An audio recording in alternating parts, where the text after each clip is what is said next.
Hello guys and welcome po ulit sa aking YouTube channel Reg TV, and ako nga po pala ang inyong Kuya Reg.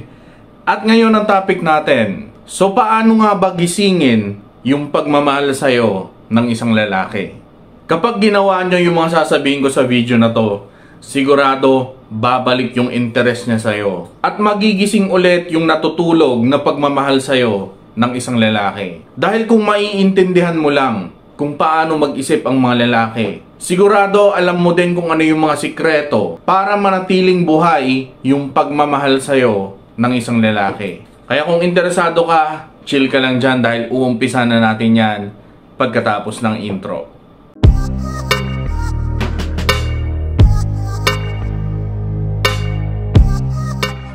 Number 1, magpahabol ka sa kanya. Likas na sa mga lalaki ang maghabol. Dahil nature na talaga ng mga lalaki na maghabol sa mga babae. Kapag may natitipuhan ng isang lalaki, liligawan niya yan. At gagawin niya yung best niya para mapasagot yung babae na yon. Pero kahit nasagutin mo siya, maging jowa or asawa, andyan pa rin yung paghahabol niya sa'yo. Pero hindi yung literal, nahahabulin ka niya na kung saan ka magpunta, ay susundan ka niya. Hindi ganon. Yung habol na parang may kaba pa rin siya, na baka mawala yung love mo sa kanya or baka maghanap ka ng iba kapag pinabayaan ka niya. At magagawa mo lang yan kung hindi mo papaikutin yung buhay mo sa mundo niya. Kailangan may sarili ka ding buhay sa relasyon nyo. Kaya paminsan-minsan, lumabas ka din kasama ng mga kumari mo. Or gawin mo yung mga bagay na magpapasaya sa'yo. Para nang sa ganun ay hindi ka laging nakadikit sa kanya. At parang mamiss ka niya kung wala ka sa tuwing hahanapin ka niya. 'Di ba? Dahil hindi ka laging nandyan sa tabi niya. Number 2, gustong-gusto ng mga lalaki na na-challenge sila. Alam nyo, gustong-gusto ng mga lalaki na na-challenge sila. Karamihan sa mga lalaki, mas gustong-gusto nila na nahihirapan muna sila bago nila makuha yung gusto nila.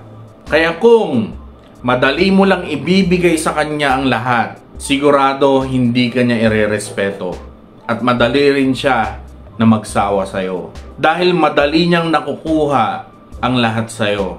Walang kahirap-hirap, boring, walang challenge. Kaya ang ending, maghahanap siya ng ibang babae na matcha-challenge siya. Sa mga ligaw stage, mahalaga para sa mga babae na magpaligaw kayo.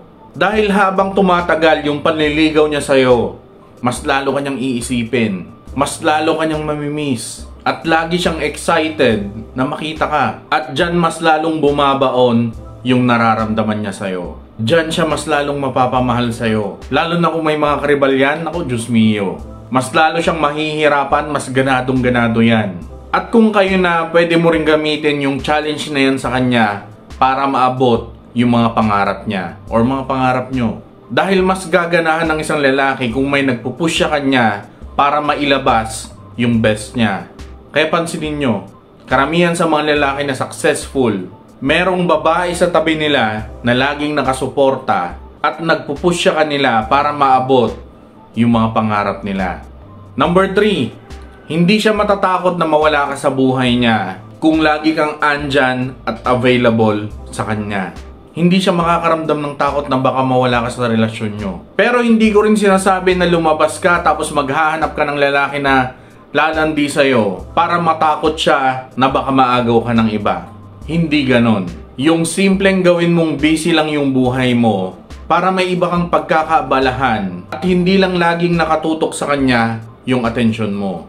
Magsumba ka, mag-business, or lumabas ka kasama ng mga kamarites mo paminsan-minsan. Para naman hahanap-hanapin ka din ng lalaki na yan at mag-alala din siya kapag paminsan-minsan ka na nasa labas. Or dahil lagi kang busy. Dahil dyan mas mamimiss ka niya at magigising yung chaser instinct niya. Kaya mas gugustuhin ulit niya na lagi kang kasama. At syempre, lagi kang protektahan. Number 4, mahalin mo yung sarili mo. Kung gusto mong mas maging interesting at attractive ka sa paningin ng lalaki, bigyan mo din ng time at mas mahalin mo yung sarili mo. Hindi ko sinasabing mag-focus ka lang sa sarili mo 24/7. Kung andyan siya, kasama mo siya, ibigay mo yung full attention mo sa kanya. Kung hindi mo naman siya kasama, oras mo yan para sa sarili mo. Gawin mo kung ano yung mga bagay na nagpapasaya sa'yo, yung mga gusto mo. Dahil kung mapapansin ng lalaki na masaya ka kahit hindi mo siya kasama, na hindi mo pinagsisiksikan yung sarili mo sa kanya 24/7, maiintriga yan, mapapaisip yan. Mag-iisip yan kung anong meron, kung bakit ang saya-saya mo pa rin kahit na wala siya sa tabi mo. Pero gusto ng lalaki na makita ka na alam mo kung ano yung mga gusto mo at ginagawa mo yung mga bagay na nagpapasaya sa'yo. Basta wala kang ibang kaharutan na lalaki, syempre. Maganda rin yan para sa side ng lalaki dahil mabibigyan din niya ng time yung sarili niya para magawa din yung mga bagay na gusto niyang gawin. At dahil dyan, mas mamimiss nyo lalo yung isa't isa. At syempre, mas marami na rin kayong pag-uusapan kapag time nyo na rin na dalawa na magkulitan. 'Di ba?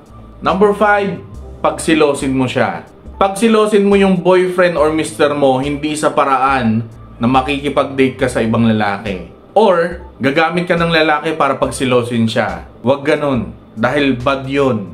Pagsilosin mo siya sa pamamagitan na madalas na paglabas kasama yung mga kaibigan mo. Pagbigay mo ng atensyon sa mga kaibigan mo. Mukha lang hindi maapektuhan yung lalaki, pero kapag madalas mo yan nagagawin at madalas mong kasama yung mga kaibigan mo kaysa sa kanya, mag-uumpisa na yan na mamiss ka niya at magsiselos siya sa mga kaibigan mo. Dahil syempre, gusto niya na sa kanya mo lang ibigay yung atensyon mo. Kaya yan, mananatili yung excitement na makasama ka niya at makakulitan ka niya. Siguro nasa isip-isip mo ngayon, Kuya, paano kung inuna ko yung sarili ko? Binigyan ko ng time yung sarili ko. Or binigyan ko siya ng space. Paano kung maghanap siya ng iba? Alam nyo, ginagawa nyo din yung mga yan para hindi lang ibalik yung interest niya sa'yo. Or para mamiss ka niya ng bongga. Test na rin yan sa kanya kung sa konting panahon na hindi mo siya kasama, ay hahanapin ka ba niya or hihintayin ka ba niya? Or maghahanap siya ng atensyon ng iba? Dahil yung time na binibigay mo para sana mamiss ka niya, or binigyan mo siya ng time para gawin yung mga gusto niya para sa sarili niya, tapos ginamit lang niya sa paghahanap ng iba. At least ngayon, alam mo na hindi talaga siya mapagkakatiwalaan, 'di ba? Na hindi siya talaga para sa'yo. So yun guys, maraming salamat sa panonood and ingat kayo sa mga naroon. God bless, peace and goodbye. Sama ka nak? Ano ka na sa kanila? Mag-goodbye ka na. Peace and goodbye. May iba naman yan. Sige. Peace and goodbye.